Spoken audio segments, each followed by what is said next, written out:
አንተንሰ መቅደመ ህሱ መንግስቶ ወጽድቆ ነው የሚለው አይደለም። እናንተ ሳስቀድማችሁ የእግዚአብሔር መንግስቱን ጽድቁን ሹ፣ ሰማያዊ ነገሩን ነው እኛ ማሰብ ያለብን ስለ ሰማያዊ ነገር እንጂ ስለ ምድሩማ ተጨማሪ ነው ተብሏል። እግዚአብሔር አምላካችን ሰማያዊ ነገር አስበን እግዚአብሔር ለወዳጆቹ ያዘጋጀው መንግስተ ሰማያት እንድንወርስ እግዚአብሔር ከሁላችን ጋር ይሁን። እንግዲህ ጌታችን መድኃኒታችን ኢየሱስ ክርስቶስ በመጨረሻ ሐዋርያትን እንዲህ ካላቸው በኋላ አይዟችሁ አጽናፈ መንፈስ ልክላቸው ካለ በኋላ ወደ ቢታንያ ይዟቸው ሄደ ይላል። ወደ ምን ይዟቸው ሄደ? ወደ ቢታንያ ይዟቸው ሄደና ከዛ በኋላ ወደ ሰማይ መውጣት ጀመረ ይላል። እነሆ አባቴ የሰጠውን ተስፋ እኔ እልክላችኋለሁ፣ እናንተ ግን ከላይ ኃይል እስክትለብሱ ድረስ በኢየሩሳሌም ከተማ ቆዩ። በማን ቆዩ ተብሏል? በኢየሩሳሌም ቆዩ። ይህች ናት ኢየሩሳሌም። በምን ቆዩ ተብለናል? ስለዚህ ኢየሩሳሌም ቤተክርስቲያን ይህች ስለሆነች ከዚህች መለየት የለብንም። ይህች ቤተክርስቲያን ናት ኢየሩሳሌም። ሐዋርያት እንደታዘዙ በኢየሩሳሌም 1 ዓመት ሙሉ እግዚአብሔርን እያመሰገኑ ድንግል ማርያምን ከመካከላቸው አድርገው እግዚአብሔርን እያመሰገኑ በኢየሩሳሌም ኖሩ ነው የሚለው። ከዛ በኋላ መንፈስ ቅዱስንም ላከላቸው። ምን ላከላቸው? መንፈስ ቅዱስን ላከላቸው። መንፈስ ቅዱስን ተቀብለው 1 ዓመት በኢየሩሳሌም በህብረት በአንድነት እየጸለዩ ኖሩ ይላል። ድንግል ማርያምን በመካከላቸው እንደ መንበር አድርገው። ስለዚህ እግዚአብሔር አምላካችን ሁላችንም መንፈስ ቅዱስ የሚወርድባት ኢየሩሳሌም የተባለችው ቤተክርስቲያን ስለሆነች በዚህች ቤተክርስቲያን እስከ መጨረሻው ያጽናን፣ አያናውጠን፣ በሃይማኖታችን እስከ መጨረሻው ያጽናን። እንግዲህ መንፈስ ቅዱስ በቤቱ እንድንኖር እግዚአብሔር ይርዳል። መጽንዕ ተብሏል፣ የሚያጸና ነው። በእምነታችን እንድንጸና የሚያደርግ እሱ ነው። መስተፍሲ ያዘኑት የሚያስደስት እሱ ነው። የሚናዝዝ እሱ ነው። የሚያረጋጋ እሱ ነው። ከኃጢአታችን የሚያጥበን እሱ ነው። ስለዚህ ወገኖቼ ሁላችንም ከኃጢአት ይጠበን። እንግዲህ ዋናው እንግዲህ በዓሉ የመንፈስ ቅዱስ በዓል ቢሆንም ዛሬ ደግሞ የምናከብረው የማን በዓል ነው? እመቤታችን ቅድስት ድንግል ማርያም ደግሞ ዛሬ የሚያደረገችበት ነው፣ የተገለጸችበት ዕለት ነው። በየት ሀገር ነው የተገለጸች? እንግዲህ ግብጽ በምትባል ሀገር በተሰራች ቤተክርስቲያን እመቤታችን ከግንቦት 21 ነው። ከግንቦት 21 ጀምሮ እስከ ግንቦት 25 ድረስ ሳታቋርጥ የተገለጸች ሰነበተች ይላል። ህዝቡ ሁሉ በየሀገሩ ያለው ህዝብ ሁሉ ድንኳን ጥለው አጎበር ተክለው እያንዳንዳቸው ተሰብስበው በዓሏን ያከብሩ ነበር ነው የሚለው። የሚያደርጉ ነበር። እኛ ዛሬ ተሰብስበን በዓሏን እንደምናከብር እነሱ ሁሉ በየሀገሩ ሁሉ እየመጡ ይህ ዙሪያውን ቦታው ጠቧቸው ድንኳን ጥለው ቤተክርስቲያን ውስጡ አልበቃ ብለው ዙሪያውን ሁሉ ድንኳን ጥለው አጎበር ተክለው እስከ 5 ቀን ድረስ በተከታታይ የተገለጸችላቸው እናታቸውን ድንግል ማርያምን እያዩ ደስ እያላቸው በዓሉን በታላቅ ክብር ያከብሩ ነበር የሚለው። በዚያ ቦታ እንግዲህ ክርስቲያኑም ሙስሊሙም የተለያየ ዜጋ ሁሉ እየመጣ ትገለጻለች ሲባል በየሀገሩ የሚመጣው ህዝብ ክርስቲያን ብቻ አይደለም። ማን ብቻ አይደለም? ክርስቲያን ብቻ አይደለም። ይህ ታምራት ሲደረግ የሚመጣው ህዝብ በዓለም ሁሉ ያለው ህዝብ ነው። በዓለም ያለው ህዝብ ሁሉ የኦርቶዶክስ እምነት ተከታይ የሆነውም ያልሆነውም ሁሉ እየመጣ እመቤታችንን ስትገለጽ ያይ ነበር። እሷም ለሁሉም እየተገለጸች እስከ 5 ቀን ትገለጽላቸው ነበር። ስለዚህ ወገኖች ዛሬም ለእኛም ትገለጽልን። አባቶቻችን ተገልጻ አይተዋታል። እና እንግዲህ ኃጢአታችን በደላችን ቢሸፍንም የበቁት ግን ምን ይላሉ? ስለዚህ ወገኖቻችን እኛም ዛሬ በዚህ በቅድስናው ስፍራ ተሰብስበን በዓሏን የምናከብረው ከእመቤታችን በረከት ለማግኘት ነው። ከዚህ በኋላ መላእክት ከበዋት በማዕጠንት በቤተ ክርስቲያኑ ጉልላት ላይ ተገልጻ ያዩዋት ነበር። የሰማዕታት ማህበር ሁሉ እየመጣ ይሰግዱ ነበር። የጻድቃን ማህበር ሁሉ እየመጡ በየደረጃቸው ይሰግዱ ነበር ይላል። የመጀመሪያ በመጀመሪያ የሚመጣው ማን ነው ይላል? አቤቱ ቅዱስ ጊዮርጊስ ይላል። ማን ነው ይላል? አዎ ከሰማዕታት የሰማዕታት አለቃው ማን ነው? ቅዱስ ጊዮርጊስ ነው። ስለዚህ ከሁሉ አስቀድሞ ቅዱስ ጊዮርጊስ መጥቶ በፈረስ ላይ ተቀምጦ በረቂቅ ፈረስ ላይ ተቀምጦ ይሰግድላታል። ሌሎቹም እነ ቅዱስ መርቆሬዎስ ሌሎቹ ሰማዕታት ሁሉ በየደረጃቸው እየመጡ ይሰግዳሉ ይላል። ጻድቃንም እንደዚሁ እየመጡ ይሰግዳሉ። ሄሮድስ የገደላቸው ሕፃናት ሁሉ እየመጡ ደስ እያላቸው ያመሰግኗታል፣ ይሰግዷታል። እሷም ለነዛ ለተሰበሰበው ሕዝብ ሁሉ ላሉት ሁሉ ትባርክላቸው ነበር ይላል። እንዲሁም ደግሞ መሐረማቸው ወደ ላይ ወደ ጉልላቱ እየወረወሩ እሷ የወደደቻቸውን መሐረማቸውን ተቀብላ ትጥልላቸው ነበር ይላል። ምን ታደርግ ነበር? እግዚአብሔር የተመሰገነ ይሁን። ስለዚህ እመቤታችን መሐረማቸውን ተቀብላ ያንን መሐረም ወደ ታች ስትጥልላቸው እነሱ ደግሞ በረከት ለበረከት ብሎ እየተካፈሉ ለበረከት ይዘው ይሄዱ ነበር ይላል። ስለዚህ ወገኖቻችን እግዚአብሔር አምላክ በረከቱ ለሁላችን ያድለን። እነሱ እመቤታችን በጉልላት ላይ ሆና ያንን መሐረም ስትጥል ለበረከት ሲሻሙ እንደነበር ዛሬ እኛ በቤተ ክርስቲያኗ ተገኝተን ጸበሉን ጠጥተን ስጋውን በልተን ደሙን ጠጥተን ትልቅ በረከት ነው ይዘን የምንሄደው ወገኖች። ይሄ አይበልጥም? ስለዚህ አሁን እኛ ከዛ ከቀደሙ አባቶች ካዩት ዛሬ ለኛ የሚደረገው ጸጋ ትልቅ ነው። በእመቤታችን ስም ብዙ ጸበል አለ፣ ብዙ መድኃኒት አለ፣ ፈውስ አለ፣ መድኃኒት አለ። እኛ ሁላችንም በእሷ ቃል ኪዳን አምነን ንስሐ ገብተን ስጋውን በልተን ደሙን ጠጥተን ሁሉ መድኃኒት ነው፣ ሁሉ በረከት ነው። ስለዚህ በበረከት ሁላችንም ይባርከን። እመቤታችን እንግዲህ ተባርካቸው ነበር። ጻድቃንም ሰማዕታትም እየመጡ በየደረጃቸው እየሰገዱ ይሄዱ ነበር ነው የሚለው ወገኖች። ስለዚህ ዛሬ እኛ ሁላችን መተን በእመቤታችን ስዕል ላይ መተን እንሰግዳለን፣ እንበረከካለን፣ እንማጸናለን። ለምንድን ነው የምንማጸነው? የምንሰግደው ለምንድን ነው? በረከት ለማግኘት ማለት በደብረ ምጥማቅ እኮ እንደዛ ነው። ሕዝቡ ሁሉ ከቦ እመቤታችን በጉልላቱ ላይ ሆና ስትታያቸው እየሰገዱ ያመሰግኗት ነበር፣ በረከት ያገኙ ነበር ነው የሚለው። ዛሬም እኛ በእመቤታችን ቤተክርስቲያን መተን በስዕሏ ፊት ሰግደን ምንማጸነው ምንለምናት እንድንባረክ ነው። ድንግል ማርያም እንድትባርከን ነው፣ ከልጇ እንድታስታርቀን ነው። ስለዚህ ሁላችንም ታርቀን ሁላችንም በረከት አግኝተን ለመሄድ ያብቃን። አሜን። ዛሬ እንግዲህ በዓሉ ተደራራቢ በዓል ነው። እመቤታችን እንግዲህ አንድ ቅዱስ አባት ከተገለጸላቸው አባቶች አንዱ አባ ይስሐቅ የሚባል አንድ መነኩሴ ነበር ይላል። እየሰማችሁ ነው? አሁን በገዳም ስርዓት የሰርክ ጸሎታቸውን ማህበረ መነኮሳት ተሰብስበው ጸሎታቸውን ከጸለዩ በኋላ ሌሎቹ ወደ የቤታቸው ሲሄዱ ያ መነኩሴ ግን ወደ ቤተ ክርስቲያን ገብቶ ሌሊቱ ሁሉ 300 ስግደት ሲሰግድ ያድር ነበር ይላል። ምን እያለ ይሰግድ ነበር? አርየኒ ገጸከ ለጌታችን ለመድኃኒታችን ለኢየሱስ ክርስቶስ ምን እያለ ይለምን ነበር?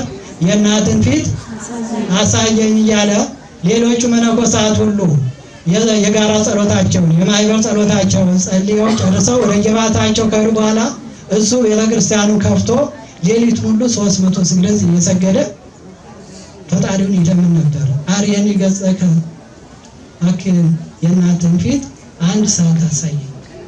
እንዲህ እያለ 7 ዓመት ያህል ሲለምናት ኖረ ይላል። ስንት ዓመት? 7 ዓመት። የአባ ይስሐቅ የሚባለው ጠንካራ አባት ነው። ድንግል ማርያም እንድትገለጽለት ድንግል ማርያምን ለማየት ፈልጎ ምን አለ? እናትን 1 ሰዓት አሳየኝ እያለ ፈጣሪውን ሲለምን ይኖር ነበር። ከዚህ በኋላ ከ7 ዓመት በኋላ እመቤታችን ተገለጸችለት። ምን አለች? ተገለጸችለትና ጌታችን መጀመሪያ ተገለጸና ምንድን ነው የምትፈልገው አለ። እኔ ድንግል ማርያምን ለማየት ነው። ከዛ በኋላ ድንግል ማርያምን ለማየት ነው ብሎ ሲለምን ጌታችን መድኃኒታችን ኢየሱስ ክርስቶስ ድንግል ማርያምን እንድትገለጽ አደረገላት። ድንግል ማርያም መጣ ተገለጸችለትና ምንድን ነው የምትፈልገው ብላ ጠየቀችው። አይ እንግዲህ እኔ አንቺን ያዩ አይኖቼ ሌላ እንዳያዩ ይህን ዓለም እንዳያዩ ብሎ ለመነ የአባት ማለት ነው። የድንግል ማርያምን ፊት ካየው በኋላ ሌላ በዓለሙ ያለውን ክፉንም ኃጢአቱንም ርኩሰቱንም መጥፎንም ደጉንም ማየት የለብኝም ብሎ ለመናል። ከዚህ በኋላ ምን አለች? በቃ ከ3 ቀን በኋላ ምን ትላለህ? ወስዳለሁ አለች። ከ3 ቀን በኋላ ድንግል ማርያምን ፊት ካየ በኋላ በ3ኛው ቀን አርፎ ወደ ሰማይ ወሰደችው ማለት ነው። ነፍስና ስጋት። ስለዚህ እንግዲህ ጠንክረው የለመኑ ሰዎች ድንግል ማርያምን አይተዋል ለማለት ነው። እኛም ሁላችንም በንጹህ ልብ ሆነን ከለማን ትገለጽልናለች። አትገለጽም? አዎ፣ ባትገለጽም ብቻ በእምነት እንለምናለን። ምን እናድርግ? በእምነት ውዳሴዋን ቅዳሴዋን እየለመን ድንግል ማርያም እናትን አሳየኝ እንበለው። እግዚአብሔር ቁሩብ ለየዋሃነ ልብ ነው፣ ልቦናቸው ንጹህ ለሆነ እግዚአብሔር ቅርብ ነው ይላል። ስለዚህ እኛ ልቦናችን ንጹህ እናድርግ፣ መንፈሳችን ንጹህ እናድርግ፣ ከቂም በቀል እናርቅ። እግዚአብሔር ንጹህ ልብን ይወዳል። እስመ በአንጽሖ መንፈስ ይሬጎ ነቢያት ለእግዚአብሔር። ልቦናቸውን ንጹህ ያደረጉ እግዚአብሔርን ያዩታል። ስለዚህ እግዚአብሔርን ለማየት ልቦናችን ንጹህ እናድርግ፣ መንፈስን ንጹህ እናድርግ። ምንን ንጹህ እናድርግ? አዎ። ስለዚህ ወገኖቼ እመቤታችን የተገለጸችው ለዚህ ነው።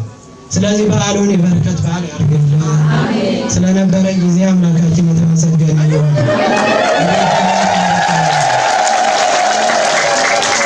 አነሳስተው ላስጀመረን አስጀምሮ ላስፈጸመን ለልዑል እግዚአብሔር ክብር ምስጋና ይሁን። እግዚአብሔር ከሁላችሁ ጋር ይሁን።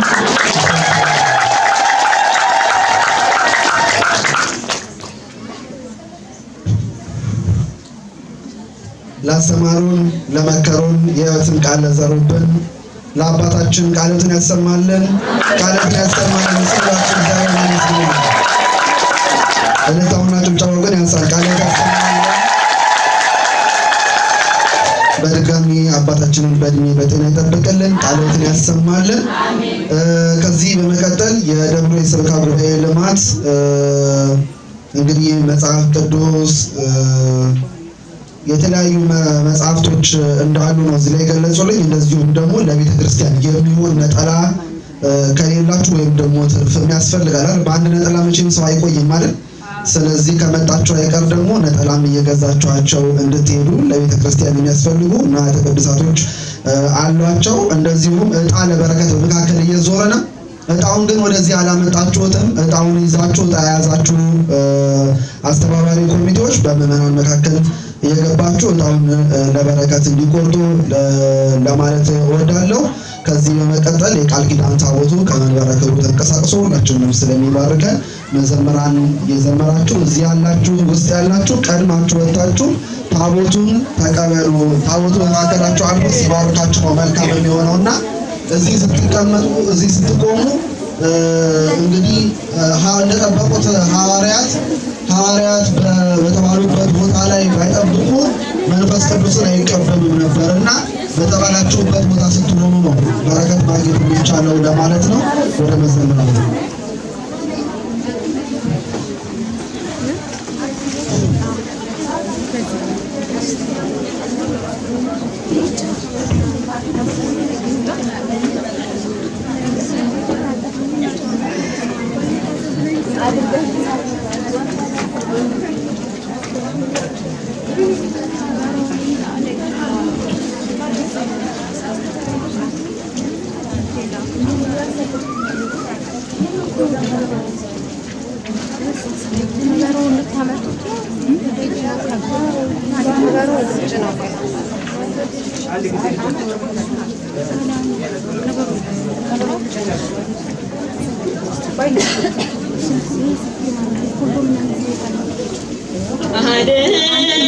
አድርግልኛልና በቸርነትህ አመሰግንሃለሁ።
Thank you.